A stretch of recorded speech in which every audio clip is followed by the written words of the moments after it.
Hello, welcome to all in License Academy. Today we'll talking about the cell signaling. In this session, we have to talking about the gaseous signaling in both plant and animal. So nitric oxide जो होता है वो कैसा होता है आपका gaseous hormone. Gaseous क्या है ये सिग्नलिंग मॉलिक्यूल की क्या आता है कैटेगरी में आता है और मीडिएट क्या करता है पैसेज बिटवीन सेल्स के बीच में क्या होने वाला है पैसेज को मीडिएट करने वाला है. तो अभी तक हमने जितने भी सिग्नलिंग मॉलिक्यूल देखे हैं जैसे कि अभी तक हमने जीपीसीआर जो 1 2 जो अभी तक जितने भी लेक्चर्स हो गए वो सारे सिग्नलिंग मॉलिक्यूल कैसे थे आपके हाइड्रोफिलिक नेचर के थे. मीन्स व्हाट की जो उनका सिग्नलिंग में जो मॉलिक्यूल आया है उसका जो रिसेप्टर था वो कहाँ प्रेजेंट था आपके सेल के सरफेस पे प्रेजेंट था. जो नाइट्रिक ऑक्साइड होती है गैस कैसी होती है आपकी हाइड्रोफोबिक नेचर की होती है. तो जो हाइड्रोफोबिक नेचर का यदि कोई सिग्नलिंग मॉलिक्यूल है तो क्या कर सकता है आसानी से आपके मेम्ब्रेन को क्रॉस कर सकता है. तो देखते हैं कि सिग्नलिंग जो नाइट्रिक ऑक्साइड होता है उसका सिग्नलिंग प्रोसीजर कैसा होता है. जो सिग्नलिंग मॉलिक्यूल की यदि बात करते हो आप तो उसमें क्या बता रहे हो आप लाइक साइक्लिक न्यूक्लियोटाइड. हमने किसकी बात की साइक्लिक न्यूक्लियोटाइड्स की बात की और कैल्शियम्स की बात की. अभी तक हमने जितनी भी सिग्नलिंग की बात की और हाइड्रोफिलिक कैसे थे ये हाइड्रोफिलिक और कैसे थे स्मॉल मॉलिक्यूल थे that generally क्या कर रहे थे act within the cell where they are produced. यही होता था. आज हम क्या देखेंगे कि सम सिग्नलिंग मॉलिक्यूल कैसे होते हैं कि कैसे होते हैं. एक तो क्या होते हैं वो हाइड्रोफोबिक होते हैं दूसरे स्मॉल होते हैं और बोथ टू पास द क्या बोल सकते हैं उसको plasma membrane and carry out signal to the nearby cells. ये आप इम्पॉर्टेंट जो रिमार्केबल एग्जाम्पल है इसका गैसियस सिग्नलिंग का एकमात्र सिग्नलिंग जो होती है जो कि आप प्लांट और एनिमल फिजियोलॉजी में पढ़ते हो कौन होती है आपके नाइट्रिक ऑक्साइड की सिग्नलिंग होती है. जो गैस सिग्नलिंग हो रही है उसको क्या कह रहे हैं आप नाइट्रिक ऑक्साइड जो गैस होती है उसकी सिग्नलिंग है which act as a signal molecule जो कि क्या करने वाली है आपके सिग्नल मॉलिक्यूल की तरह एक्ट करने वाली in many tissues of both animal and plant. तो सबसे पहले क्वेश्चन क्या आता है कि आपका जो नाइट्रिक ऑक्साइड होता है ये क्या है. सबसे पहली बात तो ध्यान में क्या रखना है ये क्या है आपका सिग्नलिंग मॉलिक्यूल. क्या है आपका सिग्नलिंग मॉलिक्यूल है. जैसे कि हमने और भी सिग्नलिंग मॉलिक्यूल देखे थे क्या थे आपके एक तो आपका साइक्लिक न्यूक्लियोटाइड था. साइक्लिक साइक्लिक न्यूक्लियोटाइड में कौन था आपका साइक्लिक एएमपी आ गया है साइक्लिक जीएमपी आ गया है. ये क्या है आपके साइक्लिक न्यूक्लियोटाइड. ये क्या है आपके सिग्नलिंग मॉलिक्यूल. कैल्शियम भी आपका सिग्नलिंग मॉलिक्यूल. लेकिन ये सारे कैसे थे आपके सेकेंडरी मॉलिक्यूल. तो सेकेंडरी मैसेंजर है या फिर क्या सकते हैं इसको सेकेंडरी सिग्नलिंग मॉलिक्यूल है. तो यहाँ पर जो सेकेंडरी सिग्नलिंग मॉलिक्यूल है वो कौन है आपका नाइट्रिक ऑक्साइड है. कौन है यहाँ पर नाइट्रिक ऑक्साइड जो होता है वो है यहाँ पर. अब होगा क्या फ्रेंड्स कि ये क्या होता है आपका दी नाइट्रिक ऑक्साइड जो होता है कि इसका एक्चुअल में काम क्या होने वाला है. एक्चुअल में यदि बात करते हैं हम एनिमल सेल में तो क्या करता है ये क्या करवाता है ये करवाएगा आपके जो स्मूथ मसल होते हैं उनको क्या करवाएगा रिलैक्स करवाता है. तो देख लेते हैं कि जो लोकेशन होता है आपका जो कहाँ पर आपका रिसेप्टर प्रेजेंट होगा कहाँ पर इसका सिग्नलिंग मॉलिक्यूल होगा वो डिफ्यूज होगा उसकी हम बात कर लेते हैं. तो ये क्या है आपका ब्लड वेसल है. ब्लड वेसल है तो यदि देखा जाए तो यहाँ पर आपको क्या दिखाई दे रहे हैं एंडोथीलियल दिखाई दे रहे हैं.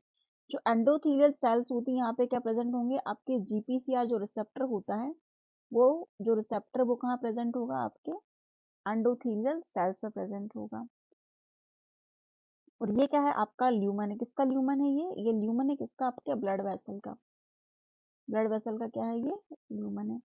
और ये आपको जो अंदर की ये जो दिखाई दे रही है ये क्या है ये सारी आपकी क्या है ये एंडोथीलियल सेल्स है. ये जो है ये क्या है इनका ये एंडोथीलियल सेल्स हैं.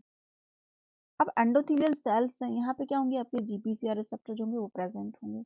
और जो आपका स्मूथ मसल है स्मूथ मसल कहाँ प्रेजेंट है आप देख सकते हैं फ्रेंड्स. ये जो है आपका ये है स्मूथ मसल. ये क्या है आपका स्मूथ मसल है. तो इस स्मूथ मसल को क्या करवाना है आपको रिलैक्स करवाना है.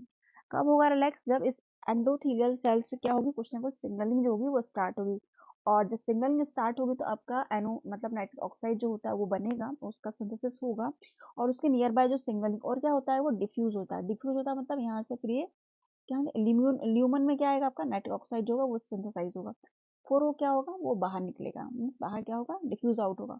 और जो इतने भी इसके नेबरिंग सेल्स है वहाँ पर क्या होगा, जहाँ जहाँ पर इसके रिसेप्टर प्रेजेंट होंगे, जहाँ जहाँ पर इसके स्टिमुलस के अगेंस्ट रिस्पॉन्स होना होगा, वहाँ वहाँ क्या होगा आपको जो सेल होते हैं स्मूथ मसल उनमें क्या देखने को मिलेगा आपको, मसल में रिलैक्सेशन आपको देखने को मिलेगा। तो हमने बोला क्या नाइट्रिक ऑक्साइड जो होता है वो कैसा होता है कि इम्पोर्टेंट होता है कहाँ पर, रिमार्केबल है। पहली बात तो क्या ध्यान में रखना, रिमार्केबल है और एकमात्र क्या बोल सकते हैं सिग्नलिंग गैसेस सिग्नलिंग मॉलिक्यूल आपके कहाँ पर आपके एनिमल में, प्लांट में तो और भी होते हैं सिग्नलिंग बट एनिमल के केस में देखा जाता है तो रिमार्केबल और इम्पॉर्टेंट भी है। तो यदि आप बात करते हो मैमल्स की, मैमल्स में क्या होता है, क्या क्या करने वाला है कि स्मूथ मसल है उनको क्या करेगा रिलैक्स करवाएगा। कैसे करवाएगा फ्रेंड्स, सबसे पहले तो क्या समझें कि आपके पास क्या है, हमने क्या देखा था इनिशियली, हमने क्या देखे थे यहाँ पे क्या थे आपके एंडोथेलियल सेल। तो अभी इसी एंडोथेलियल सेल को हम क्या बता रहे हैं यहाँ पर बता रहे हैं, ये क्या है आपका एंडोथेलियल सेल है, इसको क्या बताया आपने एंडोथेलियल सेल है। ल्यूमन है, ल्यूमन के अंदर की तरफ क्या होता है आपके एंडोथेलियल सेल्स प्रेजेंट होते हैं और बाहर की तरफ क्या होते हैं स्मूथ मसल्स प्रेजेंट होते हैं। तो एंडोथेलियल सेल है, एंडोथेलियल के ऊपर क्या है आपका जीपीसीआर है। जीपीसीआर कैसा होता है, जी प्रोटीन कपल्ड रिसेप्टर जो होता है वो प्रेजेंट है। अब आपको आईपी3 और डैग वाला जो पाथवे होता है आईपी3 वो डैग पाथवे हम इसके पहले क्या कर चुके हैं इसको पढ़ चुके हैं, तो यदि वो थोड़ा याद है तो आप इसको कनेक्ट कर सकते हैं। तो आईपी3 जो डैग पाथवे होता है उससे क्या हो रहा था आपका कैल्शियम जो हो रहा था वो साइटोसोल में क्या हो रहा था इंक्रीज हो रहा था। अब यहाँ पर क्या हो रहा है कि जब कैल्शियम साइटोसोल में इंक्रीज हो जाता है तो जो आर्जिनिन होता है जो कि प्रिकर्सर मॉलिक्यूल है किसके लिए आपके नाइट्रिक ऑक्साइड के लिए, तो एक एंजाइम होता है जिसको हम कहते हैं क्या नाइट्रिक ऑक्साइड सिंथेस, वो काम करता है और आर्जिनिन को किसमें कन्वर्ट करता है आपके नाइट्रिक ऑक्साइड में क्या करेगा आर्जिनिन को कन्वर्ट किया जाएगा। अब एक बार जब आपका नाइट्रिक ऑक्साइड सिंथेसाइज हो जाता है तो हम सब जानते हैं क्या कि ये तो हाइड्रोफिलिक मॉलिक्यूल तो क्या कर सकता है अक्रॉस द मेम्ब्रेन क्या कर सकता है इजीली पास हो सकता है। तो फिर क्या होता है इसका डिफ्यूजन होता है, डिफ्यूजन होता है रैपिड डिफ्यूजन होता है। और कैसा होता है रैपिड डिफ्यूजन होता है। और जब रैपिड डिफ्यूजन होता है तो क्या होता है कि अक्रॉस द मेम्ब्रेन, अब देखा जाए यदि आप बात करते हो क्या लिखा है यहाँ पे ग्वानुलाइल साइक्लेज लिखा है, हमने इसके पहले भी ग्वानुलाइल साइक्लेज को क्या किया है इसके बारे में पढ़ा है। बट ग्वानुलाइल साइक्लेज और यहाँ पर जो ग्वानुलाइल साइक्लेज उसमें डिफरेंस क्या है, डिफरेंस ये फ्रेंड्स की जो ग्वानुलाइल साइक्लेज होता है अगर अभी तक हमने जो पढ़ा है वो कैसा था आपके सेल सरफेस से प्रेजेंट था, बट यहाँ पर जो ग्वानुलाइल साइक्लेज प्रेजेंट है आपकी एंडोथेलियल सेल में वो कैसा है, स्मूथ मसल सेल में वो कैसा है, यहाँ पर जो स्मूथ मसल सेल में ग्वानुलाइल साइक्लेज है कैसा है ये इंट्रासेल्यूलर, मीन्स कि ये सेल के सरफेस पे प्रेजेंट नहीं है। यहाँ पर जो ग्वानुलाइल साइक्लेज एंजाइम है जबकि हमने आईपी3 टैग पाथवे में भी देखा था वहाँ पे भी क्या हो रहा था कि ग्वानुलाइल साइक्लेज आपका एंजाइम प्रेजेंट था बट कैसा था वो सरफेस पे प्रेजेंट था। यहाँ पर जो ग्वानुलाइल साइक्लेज है ये इंट्रासेल्यूलर है, मीन्स कि सेल के अंदर है, ये क्या है आपका इंट्रासेल्यूलर ग्वानुलाइल साइक्लेज एंजाइम जो होता है वो प्रेजेंट है।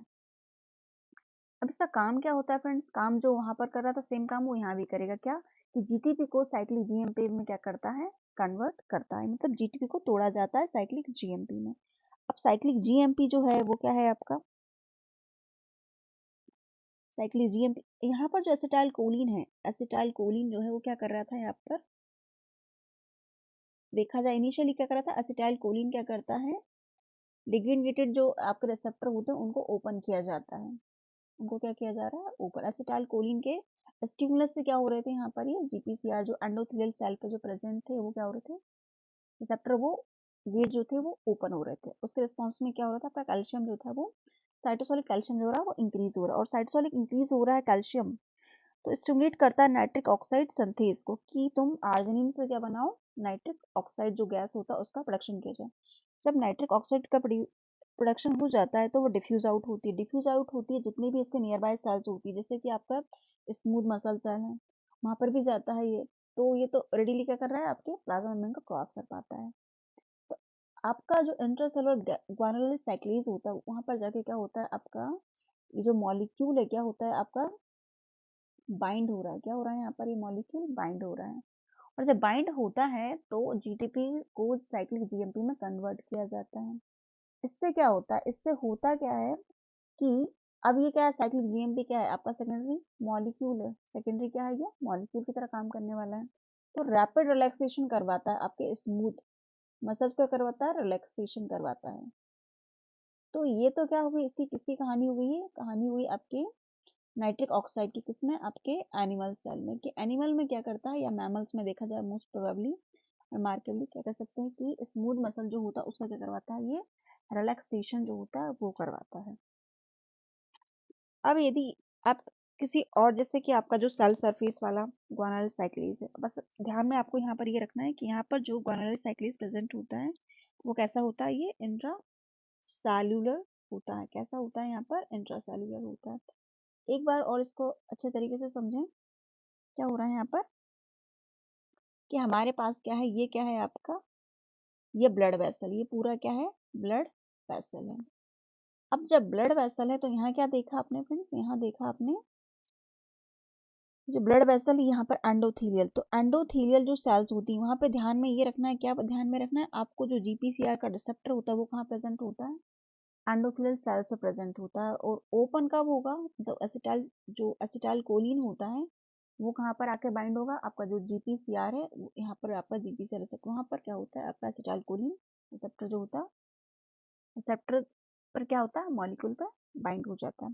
उसके बाद क्या होता है, एंडोथेलियल सेल जो होती है उनमें सिग्नलिंग स्टार्ट होती है, और एंडोथेलियल सेल ही जो होती है क्या बनाती है, आपका नाइट्रिक ऑक्साइड जो होती है उसको प्रोड्यूस करती है।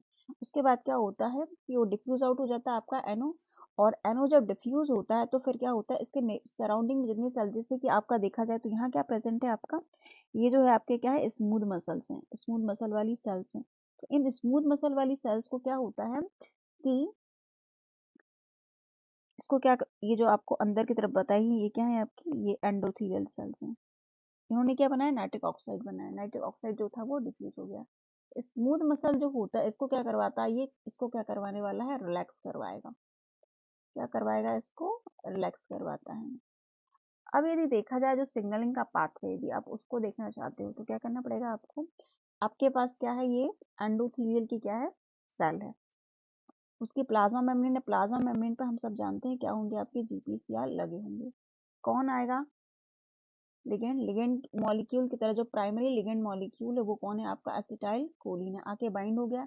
एसिटाइल कोलिन आके बाइंड होता है, फिर क्या होता है यहाँ पर, एसिटाइल कोलिन के बाइंड होने के बाद हम सब क्या जानते हैं कि IP3 डैग जो पाथवे होता है, क्या होता है आपका, IP3 डैग जो पाथवे है वो ऑपरेट हो जाएगा, मतलब क्या है कि शुरू हो जाएगा। जब एक्टिवेट हो जाता है तो आपका कैल्शियम क्या हो जाएगा, इंक्रीज हो जाएगा। कहाँ पे, साइटोसॉल में। और एक एंजाइम और होता है जो कि कैल्शियम डिपेंडेंट होता है, इसको काल्मोडियूल कहते हैं। वो क्या होता है, वो भी एक्टिवेट होता है इस दौरान। ठीक है, अब क्या हो रहा है, कैल्शियम आपका क्या हो गया है, साइटोसॉल में इंक्रीज हो गया है। जब साइटोसॉल में इंक्रीज होता है कैल्शियम, तो आर्जिनिन जो है आपके कहाँ पर प्रेजेंट है, आपके आर्जिनिन साइटोसॉल में आर्जिनिन भी प्रेजेंट है। अब जो नाइट्रिक ऑक्साइड जो सिंथेज एंजाइम होता है उसकी मदद से, मतलब कैल्शियम डिपेंडेंट होता है, ये कैसा होता है, कैल्शियम डिपेंडेंट है। उसकी मदद से आप क्या बनाओगे, नाइट्रिक ऑक्साइड जो गैस होता है उसका प्रोडक्शन हो गया है। कहाँ पर हुआ है, ये हुआ है कहाँ पर, आपके एंडोथेलियल सेल में। ये तो होगी क्या आपकी पहली कहानी। दूसरी कहानी क्या है कि अब ये नाइट्रिक ऑक्साइड इसको पहुंचाया कहाँ जाए, आपके स्मूथ मसल के पास लाया जाए। अब जो दूसरी कहानी उसके पास क्या होता है, आपका स्मूथ मसल है। ये क्या है आपका, स्मूथ मसल है, क्योंकि गैस है तो आसानी से क्या हो सकती है, डिफ्यूज हो सकती है। स्मूथ मसल में क्या हो जाएगा, स्मूथ मसल में लाया जाएगा इसको। अब यदि स्मूथ मसल में देखा जाए तो जो हम देख रहे ग्वानुलर साइक्लेज देखा था, हमने क्या देखा था, यहाँ मेम्ब्रेन में प्रेजेंट होता था ऑलमोस्ट, अभी हमने एज यूजुअल जो देखा। बट यहाँ पे क्या होता है, थोड़ा अलग है। अलग क्या है कि जो आपका ग्वानुलर साइक्लेज है वो कहाँ प्रेजेंट है आपके, ये क्या है आपका ग्वानुलर साइक्लेज है। कैसा है यहाँ पर इस कंडीशन में, कैसा है ये इंट्रासेल्यूलर, बस ध्यान में ये रखना है कैसा है ये इंट्रासेल्यूलर नहीं है रादर देन सेल सरफेस, तो यहाँ पर क्या है ये इंट्रासेल्यूलर है। इंट्रासेल्यूलर रिसेप्टर जो मतलब इंट्रासेल्यूलर जो गोनाडल साइक्लीज है, इस पर आके कौन बाउंड होता है, इस पर आकर कौन बाउंड होता है आपका, कौन आएगा आपका नाइट्रिक ऑक्साइड जो होता है सिंथेस, वो आकर क्या होता है इस पे बाउंड होता है। अब ये क्या हो जाएगा, एक्टिवेट हो जाएगा, ये क्या हो गया आपका एक्टिवेट। जब ये एक्टिवेट होता है तो जीटीपी को क्या करेगा, ये तोड़ेगा किसमें, साइक्लिक जीएमपी में तोड़ा जाता है। अब साइक्लिक जीएमपी का आगे क्या काम है आप लोग सब जानते हैं, आपने सिग्नलिंग देख ही लिए। तो ये क्या हो गया आपका साइक्लिक जीएमपी जो है वो बन गया है। अब साइक्लिक जीएमपी जब बन जाता है तब क्या होता है, साइक्लिक जीएमपी हो गया है, ये क्या है आपका साइक्लिक जीएमपी है। अब क्या होगा, साइक्लिक जीएमपी बनने के बाद यहाँ पर क्या होना है आपका, जो आपका स्मूथ मसल होता है और साइक्लिक जीएमपी को वापस साइक्लिक साइक्लिक जी, क्योंकि सब लोग जानते हैं क्या साइक्लिक फॉर्म कैसा होता है, अनस्टेबल होता है, तो इसके स्टेबल फॉर्म में भी इसको लाया जाता है with the help of enzyme, कौन सा फॉस्फोडाइस्टरेज एंजाइम होता है वो काम करता है। तो फिर क्या होता है, ये क्या करवाने वाला है, रैपिड क्या करवाएगा, ये मसल का क्या करवाता है, रिलैक्सेशन करवाता है, मसल क्या करवाता है, रिलैक्सेशन करवाता है।